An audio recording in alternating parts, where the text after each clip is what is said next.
La derrota de Roma ante las tribus germánicas en el año 9 después de Cristo acabó con su concepto de superioridad moral. Lo que Roma denominaba civilización, sus vecinos lo llamaban tiranía. Fue una lección que los romanos parecían condenados a aprender de nuevo. En el siglo I después de Cristo, los romanos encontraron una tierra legendaria que estaba más allá de sus fronteras, Britania. Poblada por densos bosques y habitada por salvajes, la nueva tierra fascinó y aterrorizó a los romanos. Su conquista conseguiría una gloria digna de un gran emperador. El Imperio Romano, la invasión de Britania.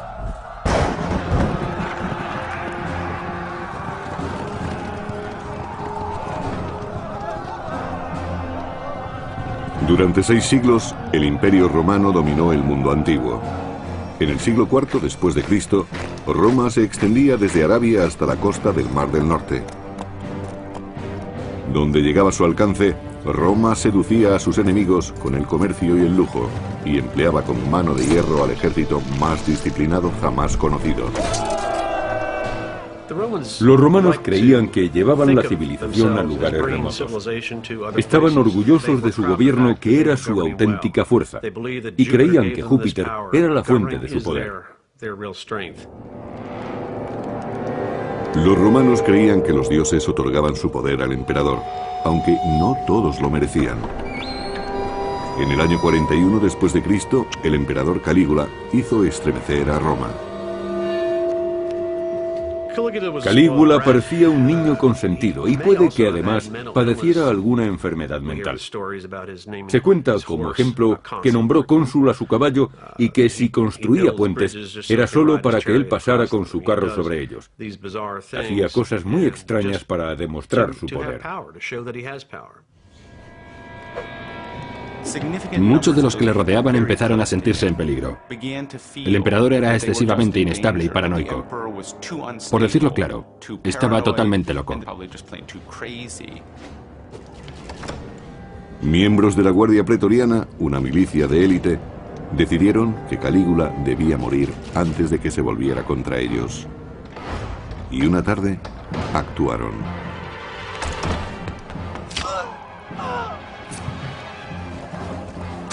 Según Suetonio, biógrafo del primer siglo, Calígula se retorcía y gritaba: «Todavía estoy vivo», pero enseguida se oyó decir: «Acuchilladlo otra vez». Murió víctima de otras 30 puñaladas.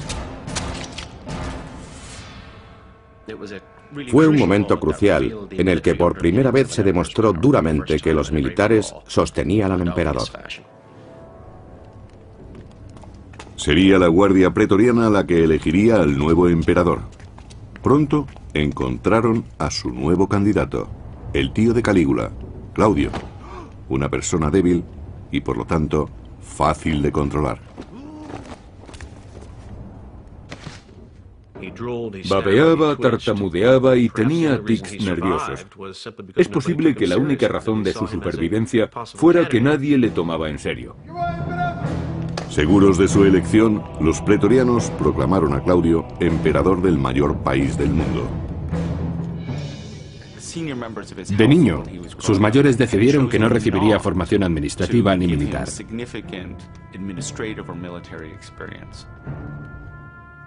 Casi todos los jóvenes de la familia imperial ocupaban muy pronto puestos públicos.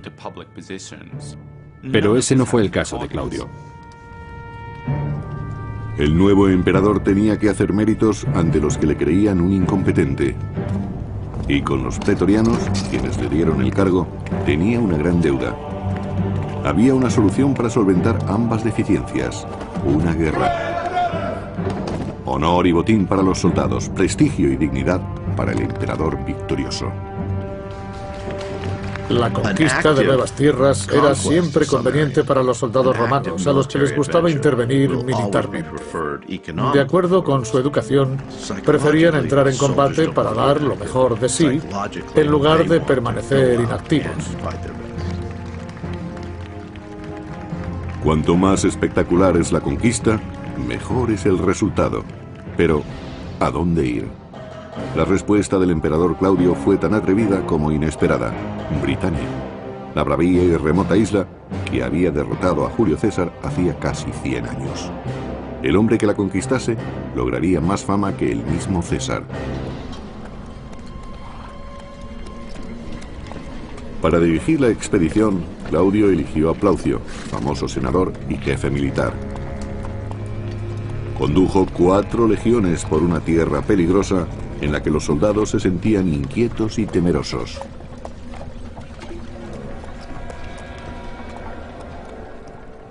No se puede evitar el miedo a lo desconocido en esta clase de combates.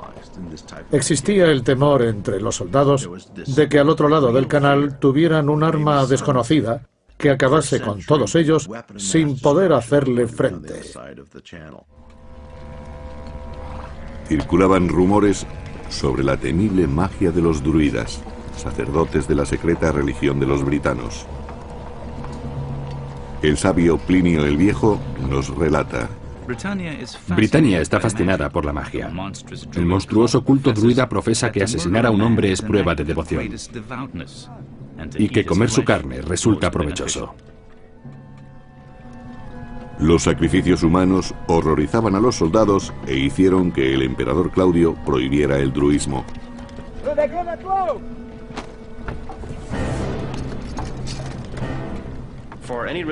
Si un culto religioso era prohibido, se debía a que sus prácticas repugnaban a los romanos. Una de ellas eran los sacrificios humanos, que, según se dice, realizaban con frecuencia los druidas. Además estaban las fuerzas desestabilizadoras políticas y sociales. Política y magia, una combinación mortífera. Prudentemente, los romanos partieron desde la playa de Rutubiae, la actual Richborough, hacia el Támesis, el río que bordeaba las extensas tierras de la poderosa tribu Catubelauni.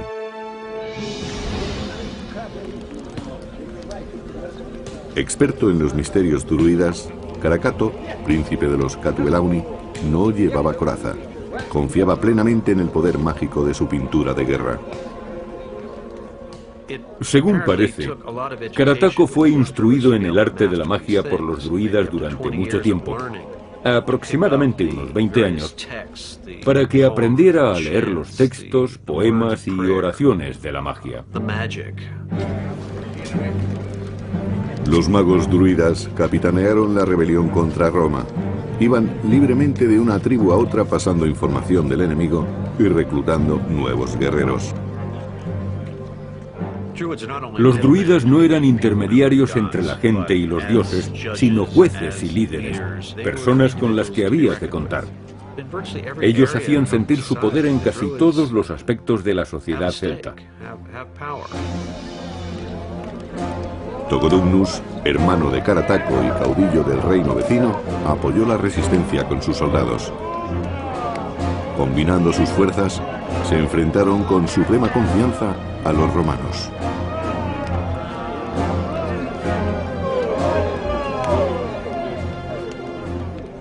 Los romanos no habían conseguido conquistar a los britanos anteriormente. Estos luchaban en su tierra, la conocían muy bien y habían visto a los romanos en acción. Quizá por eso confiaban en derrotar a los ejércitos de Roma cuando estos desembarcaran. Gales era el terreno más duro, por eso era el menos habitado, pero sus gentes eran las más experimentadas.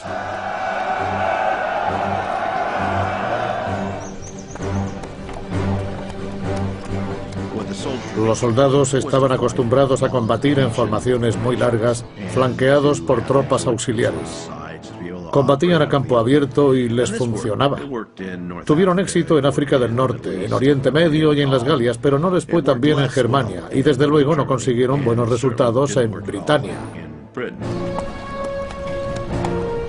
De acuerdo con Dio, historiador del tercer siglo, los bárbaros se refugiaban en los pantanos y en los bosques a la espera de que los invasores se desgastaran con intentos fallidos. Sabían dónde estaba la tierra firme y los accesos de su región. Los esfuerzos por perseguirlos no tenían éxito. La estrategia inicial de los britanos contra los romanos fue muy buena. Permitieron que desembarcaran sin presentarles resistencia y luego los atrajeron hacia el interior para atraparlos en lugares de los que no podían escapar. Los britanos atacaban con astucia y de manera salvaje.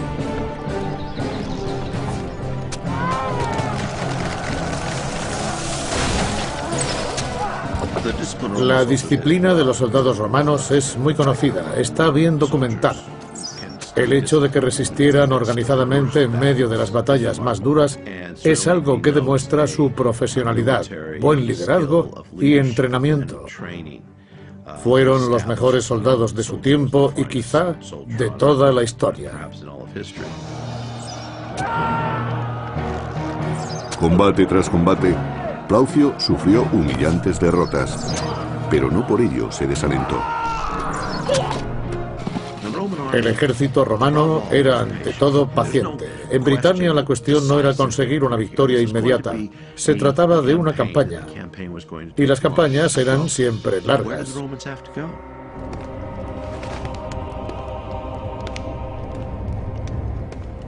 En Roma, el emperador Claudio se preparaba para realizar su propia invasión de Britania. Quería ocuparse personalmente de su rendición. Y por primera vez en su vida, llevaría vestimenta militar. Necesitaba prestigio militar. Para ser el centro de la atención pública en Roma, había que ser un militar de éxito y conseguir alguna victoria, preferentemente sobre algún ejército extranjero.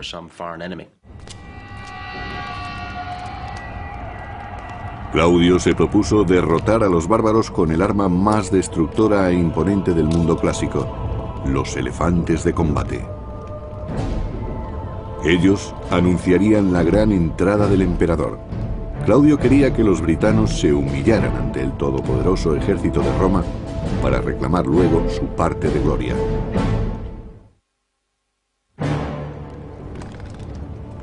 En el año 43 después de Cristo, el emperador Claudio se prepara para conquistar Britania y envía al general Plaucio y a 4 legiones para abrirle el camino. Los romanos fueron engañados por los druidas que los adentraban en territorios hostiles. Plaucio supo encontrar la forma de darle la vuelta a la situación y envió una fuerza especial de provincianos para realizar un ataque sorpresa. El ejército romano se componía de 2 tipos de soldados: los llamados legionarios, que eran ciudadanos romanos, y los auxiliares, que eran reclutados entre las clases populares. Plaucio hizo que las tropas auxiliares cruzaran el Támesis, no porque los legionarios no pudieran hacerlo, sino porque era muy peligroso. Si se corría el riesgo de perder un gran número de soldados, era preferible que fuesen los auxiliares.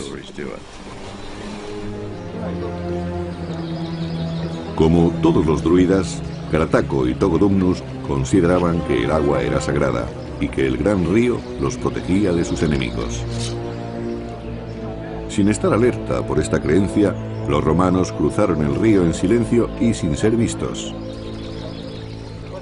Averiguaron perfectamente la clase de ejército a la que se iban a enfrentar, su cohesión, qué armaduras llevaban, su forma de actuar. Hicieron de exploradores para conocer mejor al enemigo y averiguar si era numeroso. Tras la investigación, mataron a los caballos de los bárbaros, impidiendo una rápida huida.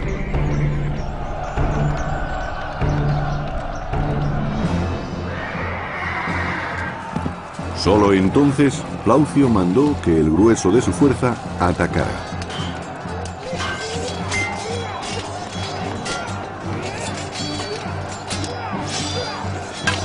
Se luchó cuerpo a cuerpo. Fue un gran combate en el que destacó la fuerza bruta que emplearon los romanos para superar al enemigo, atemorizarlo y perseguirlo cuando trataba de escapar. Al segundo día, la batalla se inclinaba a favor de los romanos. El ejército romano salió triunfante y siguió con fuerzas para combatir de nuevo, mientras que sus enemigos tuvieron que soportar la presión de las pérdidas causadas por Roma.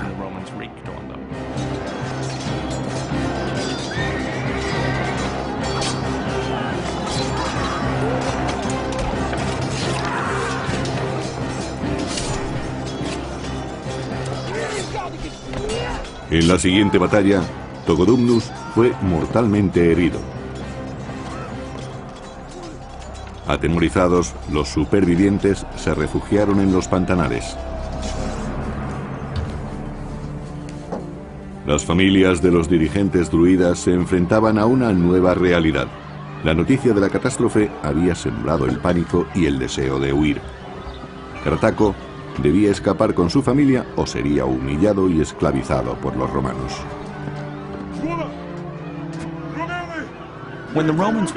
Cuando los romanos obtenían una victoria militar importante, el general era recompensado con un desfile de sus tropas.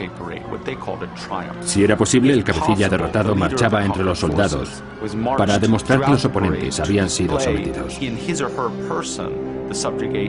Normalmente, eran ejecutados al final del desfile por haberse atrevido a enfrentarse a Roma. Carataco no quería convertirse en un trofeo de Roma y, jurando venganza, reunió a sus adeptos y los condujo en un largo viaje hacia el oeste, hasta el país de las tierras altas donde estaba la morada de los druidas. Carataco sabía que no lo perseguirían hasta allí. Los romanos se asentaron en las orillas del Támesis. Según el historiador Dio del III siglo, Plaucio tuvo miedo debido a los problemas que encontró en el Támesis. En vez de avanzar, decidió conservar el terreno conquistado y mandó llamar a Claudio. ¿Fue el temor o la política lo que realmente detuvo a Plaucio? Dudo que a un hombre con la experiencia y la capacidad de Plaucio le asustara tanto un río como el Támesis. Lo más probable es que recibiese órdenes para que, después de asegurar un acceso seguro a Britania, llamara al emperador para que acudiera en persona y así pudiera conseguir la fama militar que tanto necesitaba. El emperador Claudio trató de ir a Britania, pero su barco estuvo a punto de naufragar en las costas de Hispania y tuvo que recorrer a pie las Galias hasta Gesoriacum, la actual Boulogne, para cruzar el Canal de la Mancha.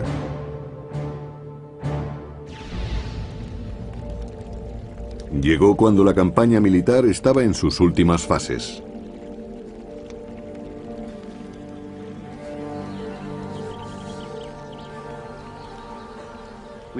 Sabemos que el emperador apareció a lo grande, acompañado de cohortes de la Guardia Pretoriana y elefantes.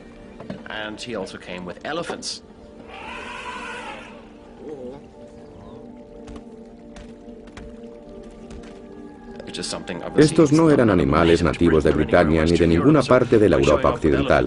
Utilizó a los elefantes para anunciar su presencia.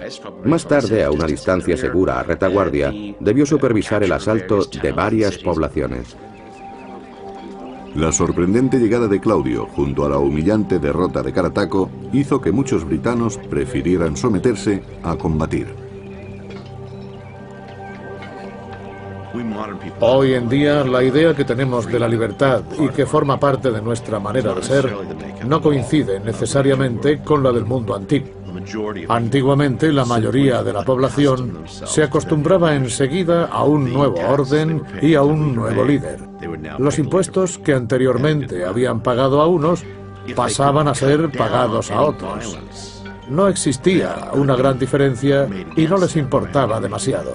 Eso era preferible a someterse al pillaje, las violaciones y la destrucción que podría causarles un ejército.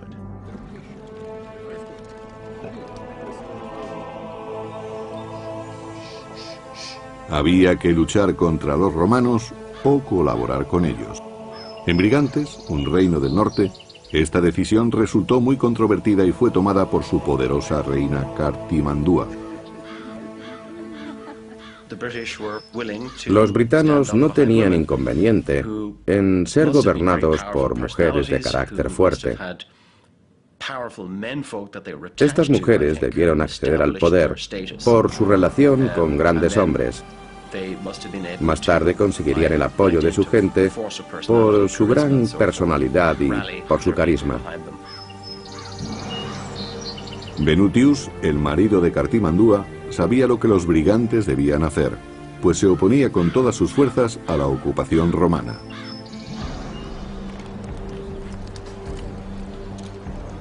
En la región que ahora se conoce como Gales, los más fieros caudillos britanos se aferraban a las tradiciones antiguas y rechazaban enérgicamente el dominio imperial. Los druidas recurrieron a sus dioses para expulsar a los romanos de sus costas. En aquella hora de tribulación realizaron el más severo de sus rituales, el sacrificio de un ser humano. El exiliado Carataco, su principal valedor, incitaba con pasión a la resistencia.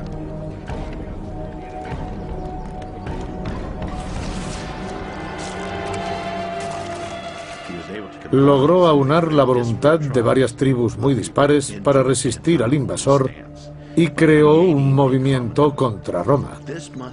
Debió ser el britano más carismático de su tiempo, ya que convenció a muchos para que se opusieran a la máquina militar romana. Debía ser muy persuasivo.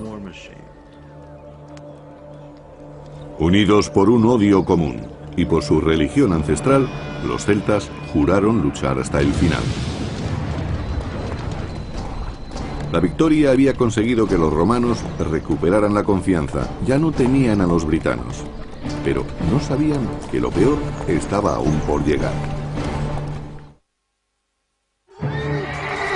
En el año 43 después de Cristo, el emperador Claudio proclamaba la victoria en Britania al mismo tiempo que las fuerzas rebeldes de la isla aumentaban.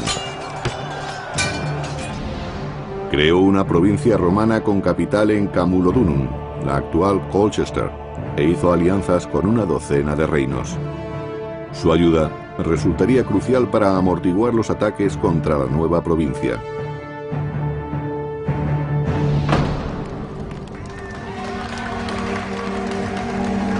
Después de solo 16 días en Britania, Claudio regresó a Roma. Había estado fuera 6 meses, pero contaba con una posición muy diferente, pues regresaba convertido en conquistador.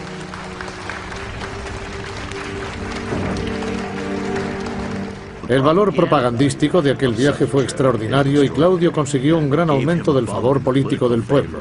Algo parecido a cuando un moderno presidente visita sus tropas del frente, aunque no se acerque a los combates. Según el historiador Dio del tercer siglo, el Senado le otorgó el título de británico. Además, se decidió en votación que se realizaría un festival anual para conmemorar la conquista y que le erigirían arcos triunfales. Los grandes arcos llegaron a alcanzar alturas de 20 metros. Se erigió un arco triunfal en su honor, con una inscripción que recordaba sus victorias durante la conquista de Britania. Era un monumento que proclamaba que Claudio era un gran general y un gran conquistador. Los honores militares fueron el motivo de la invasión de Britania, para darle a Claudio una fama de la que antes carecía.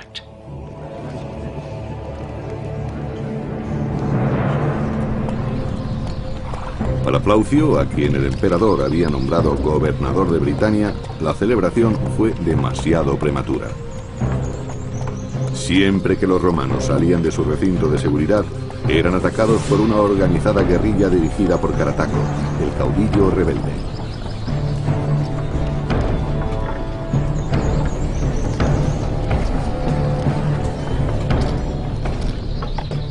Conocían bien el terreno y los atajos de Britania, y se comunicaban por medio de mensajeros. Supieron aprovechar bien su ventaja para conseguir información en toda la isla.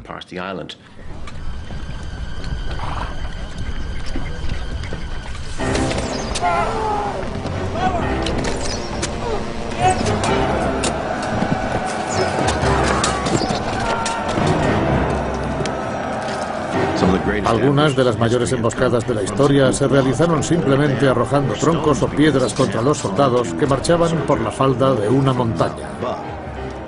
Y eso les ocurrió a los romanos. Estaban acostumbrados a los combates cuerpo a cuerpo con lanzas convencionales y espadas cortas.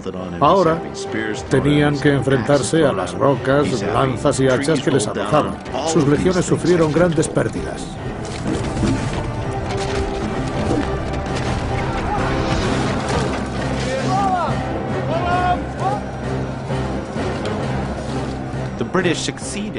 Los britanos conocían bien el terreno que pisaban y eran arengados por sus caudillos, que les decían que debían derrotar a los invasores.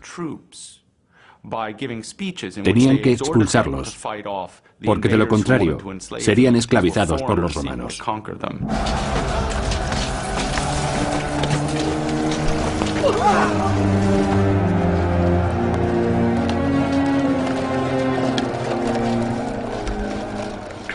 Carataco combatió eficazmente mediante guerras de guerrillas, así denominadas actualmente.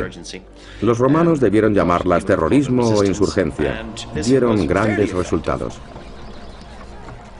Con frecuencia, tras una incursión, los rebeldes se dispersaban en el bosque. Plaucio debía eliminarlos si no quería ver cómo destruían su nueva provincia.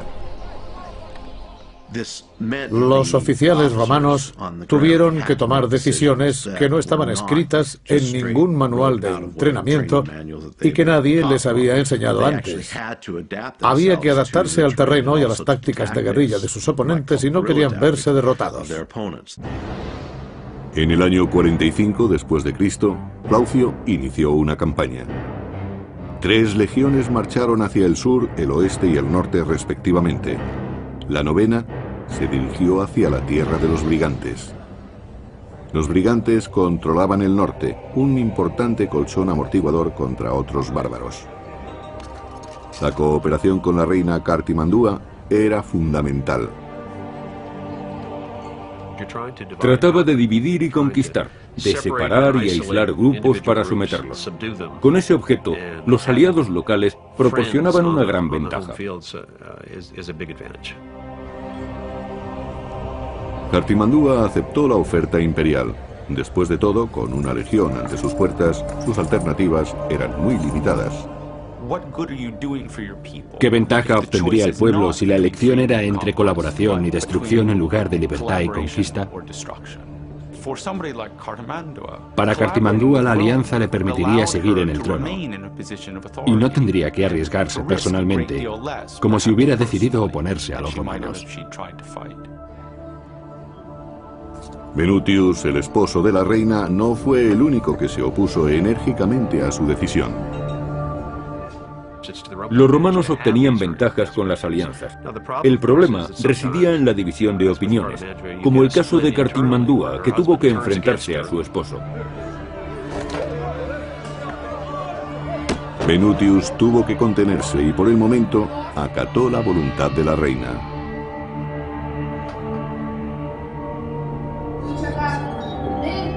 Frustrado, pero decidido, esperó a que la situación cambiara.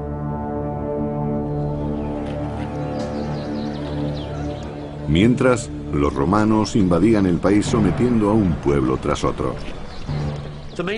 Lo más importante para un gobernador romano era mantener el orden, sobre todo en una provincia nueva. Tenía que establecer vínculos con los habitantes y por tanto resultaba favorable cualquier tipo de actuación que mantuviera al pueblo contento con los romanos. Los romanos tratarían bien a los que cooperasen. De lo contrario, el castigo sería muy rápido. A los prisioneros se les enseñaba el significado de la justicia imperial a punta de espada. Pero por todas partes surgían rebeldes contra el poder romano. Los legionarios también encontraron personas que cooperaban. Lentamente iban ganándose la voluntad del pueblo a la vez que ampliaban los límites de Roma.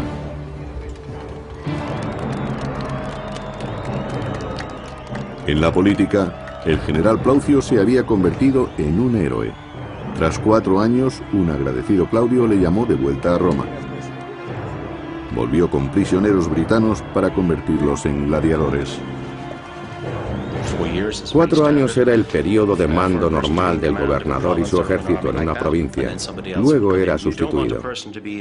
No convenía que permaneciera demasiado tiempo en el cargo por temor a que sus soldados le tomaran demasiado afecto y quisieran convertirlo en emperador.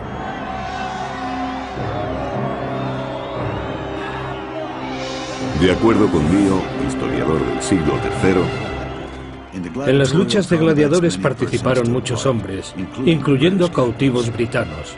Plaucio, orgulloso de ello, empleó a muchos en este espectáculo. Los sangrientos deportes circenses servían a los romanos para reafirmar su superioridad. Los bárbaros no eran más que polvo a pisotear.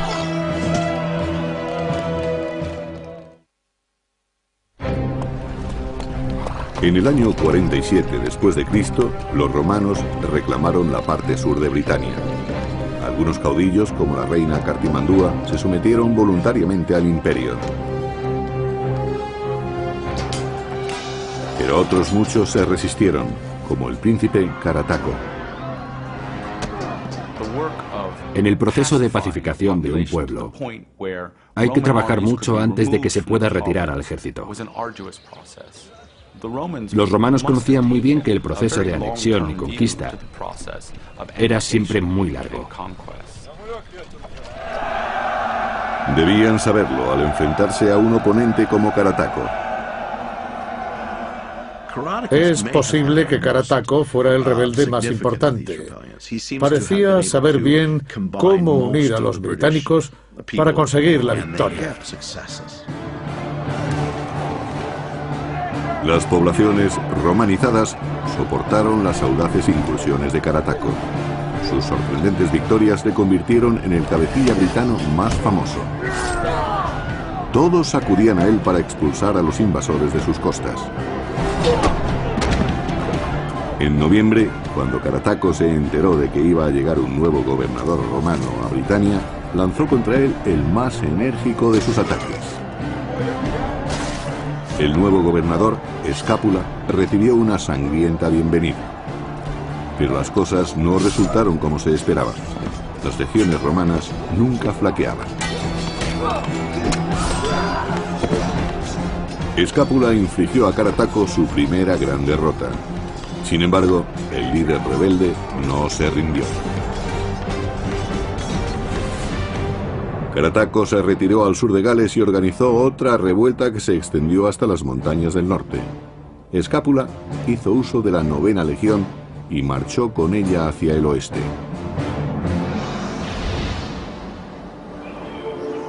Pero todo lo que encontró fueron mujeres y niños. Los rebeldes habían desaparecido. La rebelión en Gales prosperó, igual que casi todas las rebeliones galesas de principios del periodo moderno, sencillamente porque resultaba difícil encontrar a los rebeldes.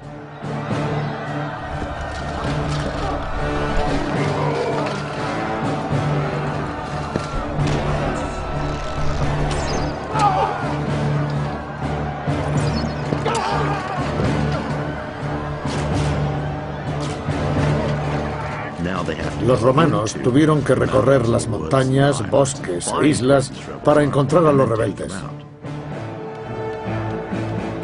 La situación no era muy distinta de la que los soldados americanos se encontraron en Vietnam, donde tuvieron que combatir en la jungla.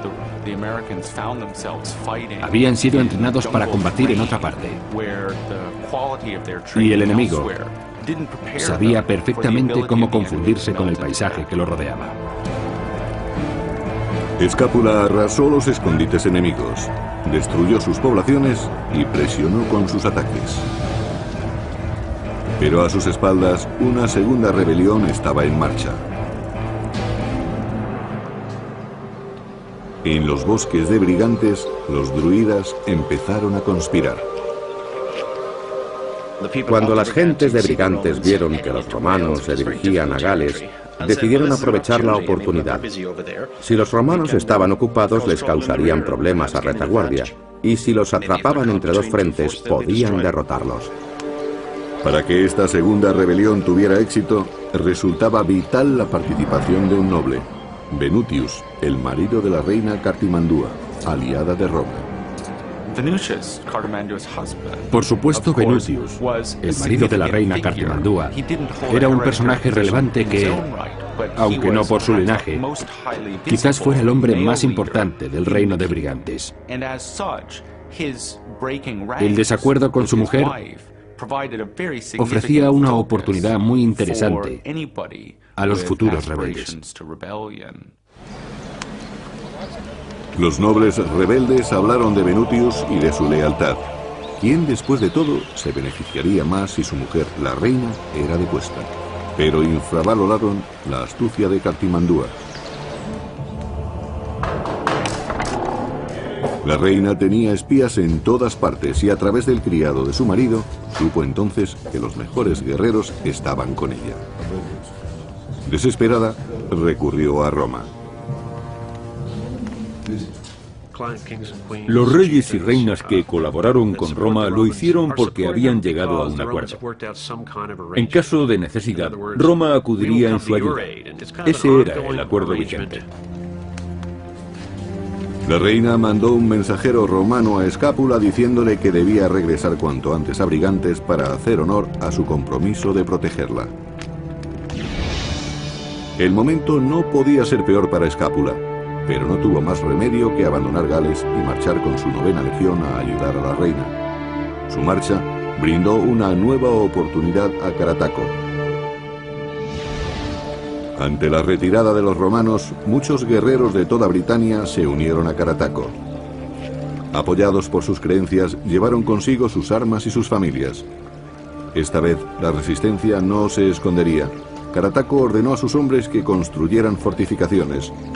Según nos cuenta Tácito, historiador clásico de la corte. Escogió un lugar muy favorable a sus intereses y perjudicial para los nuestros. Sus fortificaciones estaban muy bien defendidas.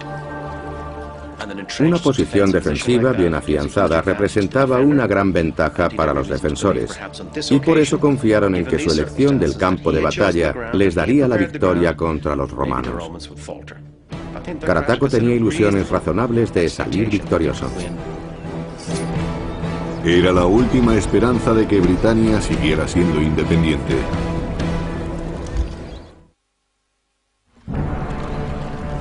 Bajo el mando del emperador Claudio, Roma entró en el 6º año de la dura conquista de Britania. En sentido amplio se tenía el concepto de que el emperador romano era el comandante en jefe del imperio. Era el último responsable del éxito o fracaso obtenido, de cualquier acción que emprendiera el Estado romano. Un caos permanente en Britania podía arrojar una sombra sobre el frágil trono de Claudio.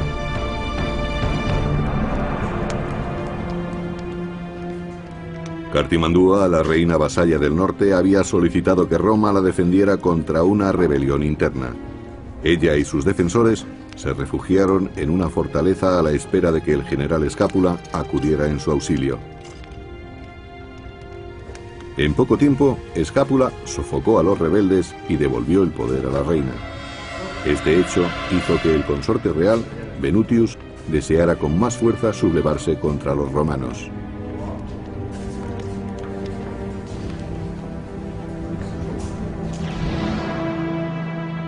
Escápula marchó de nuevo hacia Gales con la 9ª legión.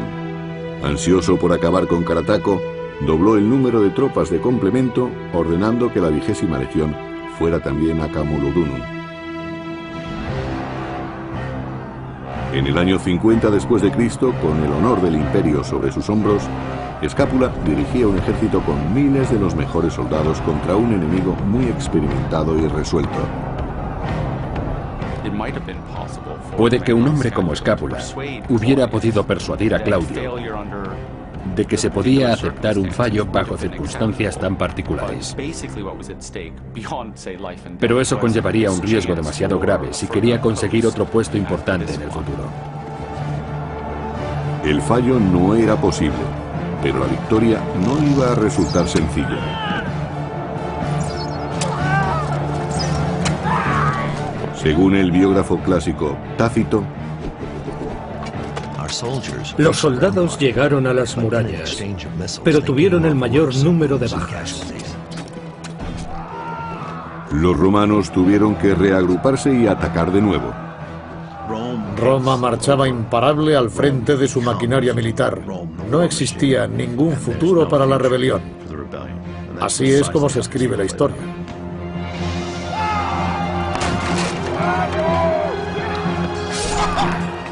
Estaban ansiosos por acabar con los gitanos definitivamente.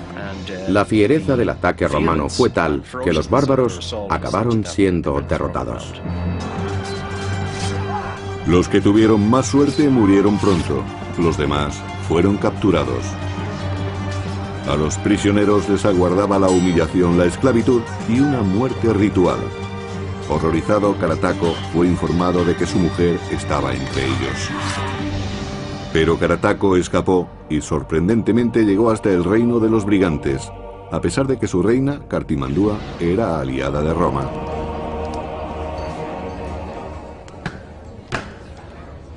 El marido de Cartimandúa, Venutius, era un patriota declarado que se oponía radicalmente a la política de colaboración con Roma de su mujer.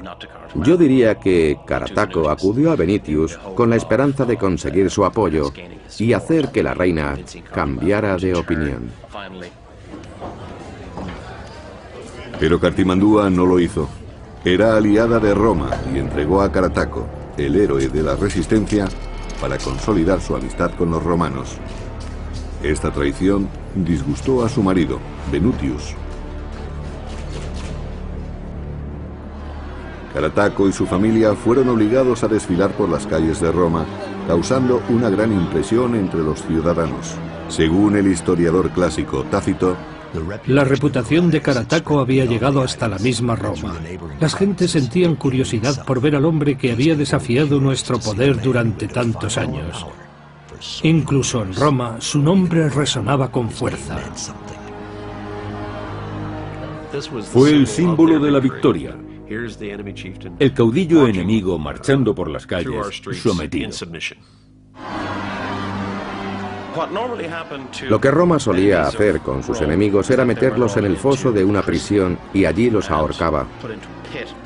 Pero en este caso no ocurrió así. En su lugar, Carataco fue llevado ante Claudio, que estaba sentado en una especie de estrado, y allí le permitieron pronunciar un vibrante discurso. Si hacemos caso de Tácito, dijo que estaba obligado a resistirse a la dominación de Roma y que si Claudio le permitía vivir, sería una muestra de su clemencia. Ser clemente implica superioridad, y así era como se veían los romanos, como seres superiores.